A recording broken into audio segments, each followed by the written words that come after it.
So, and I wanted to sell, creative product. I didn't want to sell these jingles and this crap, this coming soon. Sunday.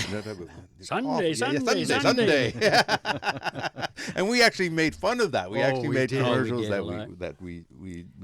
So anyway, during the summer of 1975, and when we were working on this stuff, we had the construction. We had this great Scottish guy that came in and helped. I don't know if you can recall his name.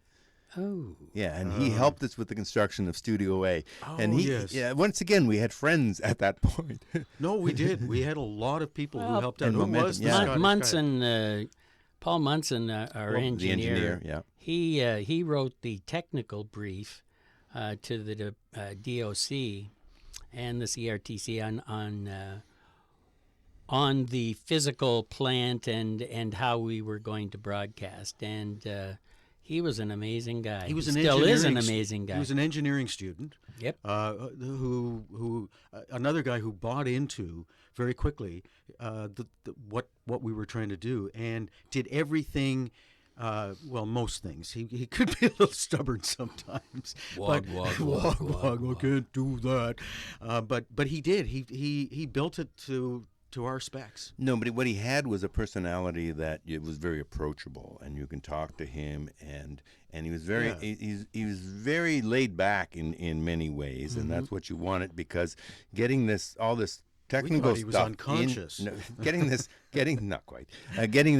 technical stuff done. There was a series of crises. There were deadlines, and there was equipment didn't arrive on time. The antenna and the broadcasting. We'll get into that. Okay, we should probably move it along a little more quickly. So, and one of the things that I that I was involved in is also part of the marketing. And so, and what I did was I took the logo. And I want to talk about the logo at this point. And I re-lettered it. I used a really nice, elegant Optima font. It was in a microgramma, which was just like a chain surrounding it. It was awful. So, it was awesome. I want to know. I want to know what you think the logo represents.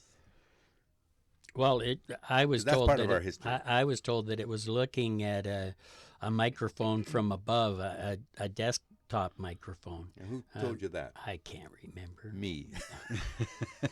There you go. And my minder told me.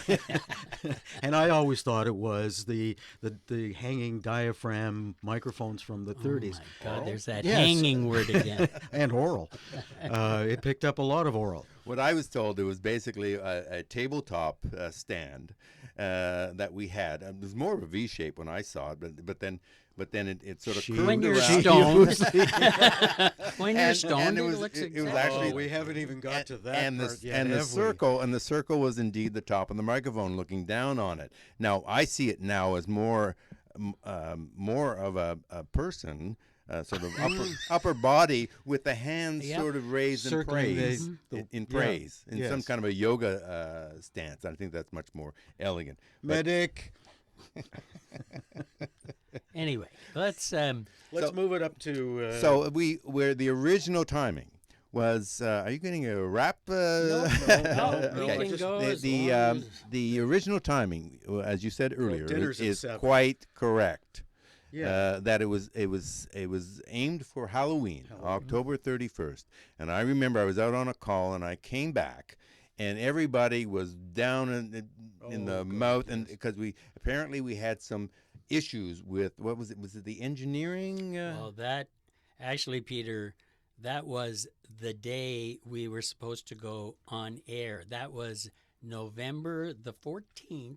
1975. No. This is before that. This is before that. Before that, we ran into some serious problems with the DOC, with interference. There was complaints from the campus about potentially interfering with experiments in one of the buildings, and we got a stop order placed on us. And did we not have to take the transmitter and put it on Camp Fortune? No, that was later. That was later? That was later. All right. So anyway, there was a problem with it, and I came back, and everybody was like, "Oh my God, we're going to have to delay this," and I was elated because I knew we weren't ready. My department wasn't ready. I knew we had to sell more. I think we actually used that 2 weeks to improve the quality, and then we finally went on. We were rushing it. But do you remember why we talked about October 31st? You should remember this. It was the anniversary of War of the Worlds. Oh, That's why. Wow. Okay. And I remember saying we're going to do a War of the Worlds when we go on the air. Wow. In 1975. Well, that's a very. That's why I selected that date, and we tried to. I mean, I pushed for that date because of that anniversary. Now, the other thing that I remember is that we had set up this thing with the town cinema, and I was going to go and do some promotion for the launch. Fully clothed? No, in actual fact, I had a bunch of promotional albums, and Eric, the assistant production manager, yeah. And he had gotten me through the Canada Defense or something of the sort. Oh yeah, he was a military guy. Yeah, exactly. And he had got me these radiation suits. So I went. I went dressed up. It was Halloween. Keep in mind. Yes. I dressed up as a member of Devo.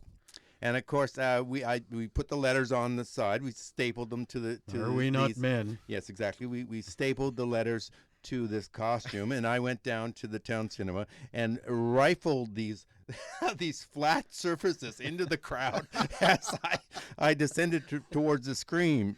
I'm surprised I didn't decapitate people. And of course, then I gave Dormer back this costumes, and he brought them back to. Full of staple holes. And he said, "What are you doing? These are not good. We can't use these anymore." For radiation? Yeah, exactly. There are holes in them. Damn that hash. I also remember there was a time that we had sponsored a show at the Civic Center with Tangerine Dream, and we had handed out these immaculate. It might have been even these, the one that you have in front of you, This Randy. one here, wasn't it? No, this one right here. Oh, this These one. Glossy programming guides With and Pegasus on the front. Yes, and the band did not go on at.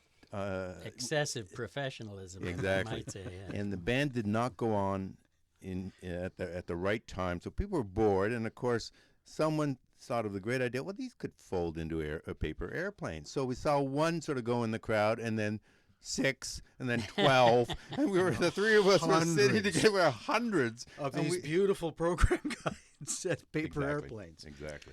Are we close to the launch yet? Well, we are actually moving right along. It was Munson who reminded me of this, and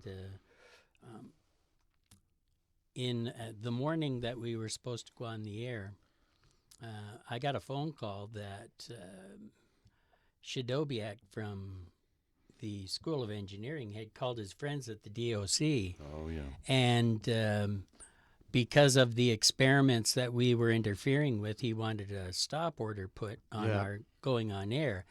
And that was, I don't know whether it actually whether they had done it or not, but it was really threatening. It was in the works. It was in the works. They were going to. And DOC, for those who may not know, was Department of Communications, the federal regulator. So I came in that day and the phones were burning. I sent Munson over to the engineering department to talk to the dean and President Oliver and anybody else that we could lay our hands on to make sure that that we were okay with going on. And that was another time Mike Roberts came in and smoothed feathers with academics. Yeah. And so finally, that was I couldn't believe it after everything we'd been through. And the day of going on the air, somebody has the DOC put a stop order on us broadcasting. I was just, it just felt like the fates were really against us. But by the end of the day, it was like, well, nope. Good fortune is the residue of hard work, and we certainly did a lot of hard work. And we put that under "Why am I not surprised?" department. Yeah. So, all right, here we are, launch. Steve Caldwell, Rob Braid, myself in Studio A. I was honored to be in Studio A. Plays the first song by Joni Mitchell. Turn Me On, I'm a Radio. Yep. Sort of our one small step for man, one gigantic leap for mankind moment. And there's an impression within the current station that was a spontaneous choice, and in actual fact, it was not. No, there were a lot of discussions around. Yep. Because I recall you two having completely different choices. What was your choice, Peter? Well, I'll tell you my choice, and I'm sorry I didn't argue more emphatically for it, was Something in the Air. Because, quite frankly, it talked about revolution. Yep. And, and it was a beautiful song. It was Brit. It wasn't American. I think that was important. We would never played an American song. No, we wouldn't. And similarly, the reason why Joni was chosen, I think the tipping point was the fact that it was Canadian. Yeah. Yes. Well, and most Other than the definitely. fact that Randy has a hard on for and of her. course that still, yeah. Oh, I hope not. She's But not. that was the first, supposedly the first song. We'd actually been on the air for about an hour before that, with Randy cackling at the top of the Arts Tower. More power, more power.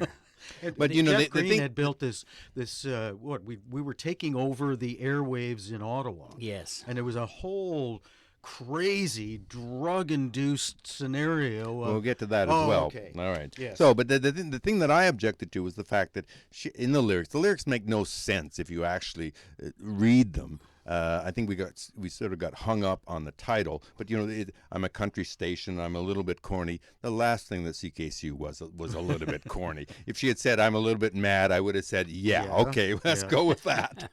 Yeah. If You're just being literal as usual. No, I'm being Peter. contrarian. bloody minded. Yes. This year, I contacted Robbie because he's, Rob Braid. Rob Braid, yeah, because he's a pretty big guy in the upper echelons of Westmount. communications, and I was wondering if we could get Joni Mitchell to come into the radio station for our 40th.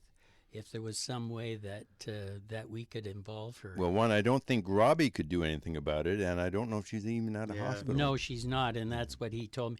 It wasn't that I thought Robbie could do it, but Robbie has connections, Yes. and I just wanted him to find out if there was somebody somewhere that we could contact and find out. And That's a really great thought. He wrote me back to say that she'd been hospitalized and that she wasn't expected to really recover, so she wasn't doing any touring. Yeah, That's very unfortunate. I felt awful about that. But Joni Mitchell, there were other choices we could have made, and they may have been. Do you remember any of the other choices? No. Oh. I remember Something in the Air. Exactly. I remember that. I thought that they were the only two, really. Yeah. There were other suggestions, and I don't remember what they were, but those were the two it came down to, and I agree with you. I think it was because Joni was a Canadian icon. Yeah.